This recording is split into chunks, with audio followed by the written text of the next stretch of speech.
Hello everyone, my name is Deepti Shrivastava and welcome to my channel Learn with Deepti.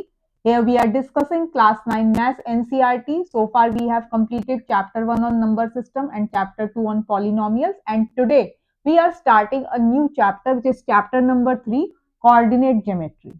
तो आज हम पढ़ेंगे कि कोऑर्डिनेट ज्योमेट्री का हम इंट्रोडक्शन देखते हैं कि इंट्रोडक्शन में क्या है, कि हमें इसकी जरूरत क्यों पड़ी। ठीक है, अभी तक आपने चैप्टर नंबर 1 में नंबर लाइन की हमने बात करी थी। नंबर लाइन पे आप कोई भी नंबर को रिप्रेजेंट कर सकते हैं। आप नंबर लाइन पे कोई भी नंबर को एक पॉइंट से रिप्रेजेंट कर सकते हैं। ये तो आपका एक सिंगल 1D की बात हुई। अगर हम 2 डायमेंशनल में करें, एक प्लेन लें, एक एग्जाम्पल की फॉर्म में देखते हैं। ये आपका हो गया डायरेक्शन ईस्ट वेस्ट। ठीक है, अब अगर यहां पे मान लीजिए आपके पास आपको दी गई है कि स्ट्रीट वाइज दिए गए हैं, आपको किसी का घर लोकेट करना है। ठीक, मान लीजिए ये आपकी स्ट्रीट 1 है, ये स्ट्रीट 2 है, ये स्ट्रीट 3 है, ये स्ट्रीट 4 है, ये स्ट्रीट 5 है, ये स्ट्रीट 6 है। ये हम एग्जाम्पल के फॉर्म में देख रहे हैं।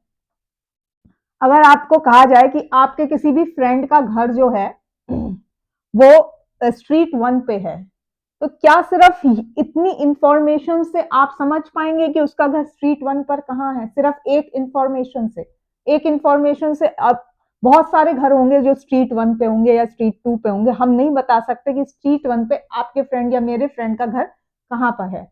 लेकिन अगर हम इसमें एक इंफॉर्मेशन और ऐड कर देते हैं कि हम बता देते हैं कि हाउस नंबर डाल दें, हर स्ट्रीट पे हम हाउस नंबर डाल देते हैं। हर स्ट्रीट पे आपने हाउस नंबर डाल दिए, से 1 2 3 4। यहाँ पे भी आपने हाउस नंबर डाल दिए। ठीक है, सब पे आपने हाउस नंबर डाल दिए। हर स्ट्रीट पे आपने से एग्जाम्पल की फॉर्म में हम कर रहे हैं कि हाउस नंबर हमने 4 डाल दिए। अब अगर आपको कहा जाए कि भाई आपके फ्रेंड एक्स, कोई भी फ्रेंड है, उनका घर स्ट्रीट 2 पे हाउस नंबर 3 है, स्ट्रीट 2 पे हाउस नंबर 3 है, तो अब आप उसको लोकेट कर सकते हैं कि उनका घर जो है वो इस रोड पर कहां पर है, क्योंकि आपके पास अब 2 इंफॉर्मेशन हो गई। एक तो आपको स्ट्रीट नंबर पता लग गया और एक आपको हाउस नंबर पता लग गया। तो आप प्रिसाइजली बता पाएंगे, एग्जैक्टली बता पाएंगे कि आपके फ्रेंड का घर या किसी का भी फ्रेंड का घर उस जगह उस पे कहां पर है। तो हमें 2 इंडिपेंडेंट इंफॉर्मेशन चाहिए to find out the position. ठीक है, एक तो ये एग्जाम्पल है कि हमें दो इंफॉर्मेशन चाहिए। दूसरा एक और लेते हैं। एक सिंपल मान लीजिए पेज होता है, एक पेज पे, एक कोई भी पेज है, इस पे आपने एक ये डॉट लगा दिया। अब ये जो डॉट है, अगर आपको इसकी पोजीशन बतानी हो तो क्या आप उसकी पोजीशन आप एक जनरल वे में कैसे बोलेंगे? हम कह देंगे कि भाई ये अपर उसमें है, अपर लेफ्ट, या फार राइट, फार राइट, अपर फार राइट, ऐसे करके हम बोलेंगे। ठीक है, लेकिन हम अभी प्रिसाइजली नहीं बता पा रहे हैं। ठीक, अब अगर ये कह दिया जाए कि इसका ये जो लेफ्ट वाला है, यहां से इसका 5 सेंटीमीटर है, अब भी इसकी आप एग्जैक्टली नहीं बोल पाओगे कि 5 सेंटीमीटर पे ही आप कह दो कि एग्जैक्टली आप 5 सेंटीमीटर ही इसकी एग्जैक्ट है। और अगर आपको ये भी बता दिया जाए कि यहां से इसका डिस्टेंस जो है वो 8 सेंटीमीटर है, अब आप इसको प्रिसाइजली बता पाएंगे कि भाई अब आपने इसकी पोजीशन जो है वो फिक्स कर दी कि 8 सेंटीमीटर आपका यहां से था और 5 सेंटीमीटर आपका यहां से था। तो आपको वो 2 इंडिपेंडेंट इंफॉर्मेशन चाहिए। So to find out, to tell the position of the point in a plane precisely, आपको 2 इंफॉर्मेशन चाहिए। ठीक है, तो ये तो एक तो आपका ये हो गया कि we need 2 independent information, 2 independent information, 2 independent information to tell the position of a point precisely, to tell the position of a point precisely in a plane. In a plane. तो आपको दो इंडिपेंडेंट इंफॉर्मेशन चाहिए, ठीक है। एक में example देखते हैं कि अगर आप अपनी कोई, हम लोग पढ़ते हैं, जो बच्चे क्लास में पढ़ते हैं, वहां पे आपने देखा होगा कि रोज बनाई जाती हैं और कॉलम बनाई जाती हैं, ठीक है। तो अगर हम ये मान लें कि हमने सारे जो भी जितने भी डेस्क हैं सबको आपने बिल्कुल ऐसे ज्वाइन करके किया है, तो आप एक ऐसा कुछ सीटिंग प्लान बना लेते हैं। और इसमें हम सिर्फ एग्जाम्पल के लिए ले रहे हैं कि हमें दो इंफॉर्मेशन अगर मिल जाएंगी इंडिपेंडेंट, तो हम किसी की भी पोजीशन सही से बता सकते हैं, ठीक है। तो ये जो होगा ये आपके हो गए रोज, और ये जो होगा ये हो गए आपके कॉलम, ठीक है। अब रोज में 1 2 3 4 5 6, ठीक है।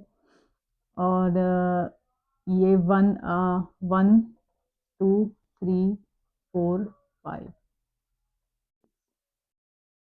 ठीक है। तो अब आपको यहाँ पे अगर बताना है कि यहाँ पे कौन बैठा हुआ है, तो आप उसको कैसे बोलोगे? यहाँ पे आपका सेकंड रो और सेकंड कॉलम में जो आएगा आपका, वहां पे एक स्टूडेंट बैठा हुआ है, वो आप उसकी पोजीशन तब बता पाएंगे जब आपको ये पता होगा कि वो कौन से रो में बैठा है और कौन से कॉलम में बैठा है। तब आप उसको बता पाओगे कि इस बच्चे की जो पोजीशन है वो वहां पर है।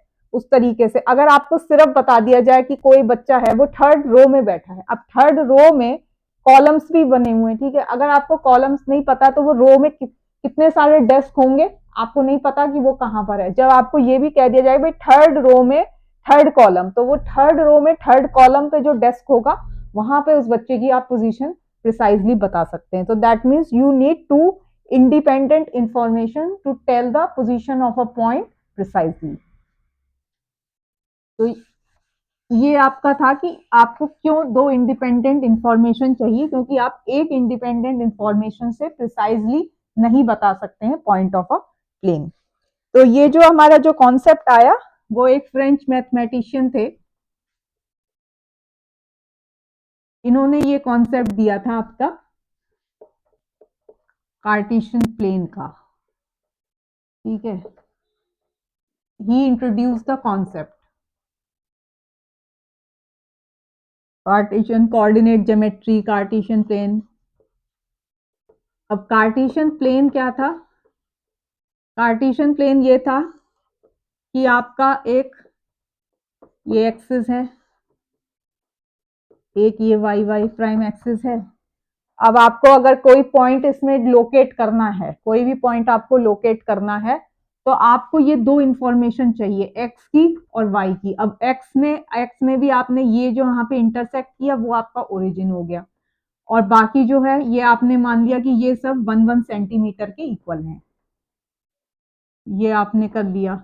जो इधर की आपकी लाइन आई वो आपकी नेगेटिव एक्स एक्सिस है, ये आपकी नेगेटिव एक्स एक्सिस है। इधर वाली आपकी पॉजिटिव वाई एक्सिस हो गई, ठीक है। और ये आपकी हो गई नेगेटिव वाई एक्सिस, ठीक। ये हो गई आपकी नेगेटिव वाई एक्सिस। अब जब दो एक्सिस, अगर सिंगल एक्सिस बोलते हैं तो आप उसको बोल देते हो एक्सिस, और जब मोर देन वन, जब दोनों एक्सिस को आप एक साथ लिखेंगे तो आप उसको, उसका प्लूरल वर्ड यूज कर देते हैं एक्सिस।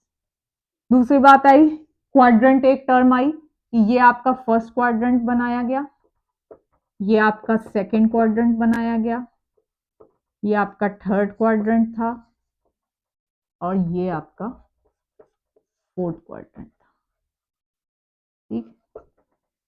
तो और ये जो थी ये सब आपके, और ये जो X X prime Y Y prime, इन एक्सिस को आप कोऑर्डिनेट एक्सिस भी बोलते हैं।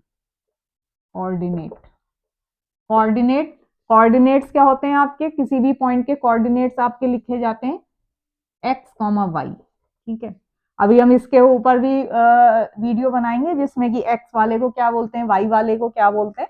अभी के लिए ये है कि हमें किसी भी पॉइंट को एक प्लेन पे लोकेट करने के लिए हमें दो इंफॉर्मेशन चाहिए।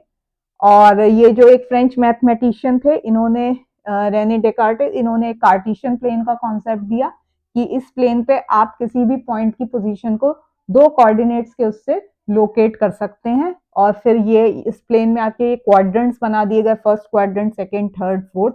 अगर कोई इधर आता है तो उसमें एक्स भी पॉजिटिव आएगा और वाई भी पॉजिटिव आएगा। इधर आता है तो आपका एक्स जो है वो नेगेटिव वैल्यू वाला आएगा और वाई जो है वो पॉजिटिव आएगा।